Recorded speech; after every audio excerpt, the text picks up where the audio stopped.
शहरातील भूखंड वक्फ बोर्ड बळकावत असल्याचा आरोप विधानसभेमध्ये अनुप अग्रवाल यांनी केलाय। शहरातील पोलीस चौकीसाठी आरक्षण टाकण्यात आलेलं होतं।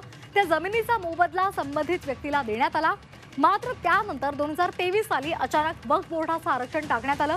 धुळ्यातील 3300 घरांवरही वक्फ बोर्डानं दावा केल्याचा आरोप अनुप अग्रवाल यांनी केलाय आणि त्यामुळे राज्यातील वक्फ बोर्ड बरखास्त करण्याची मागणी त्यांनी केली आहे। भाजपचे आमदार अनुप अग्रवाल यांनी विधानसभेमध्ये आरोप केलेला आहे आणि राज्यातला वक्फ बोर्ड बरखास्त करा अशी मागणी सुद्धा केली आहे। त्या ठिकाणी 3300 घरं हे अस्तित्वात आहे। त्या 3300 घरांवर जी जागा सरकारी होती त्याच्यावर सुद्धा वक्फ बोर्डने आपलं नाव लावलंय। अध्यक्ष महोदय, ही गंभीर बाब आहे।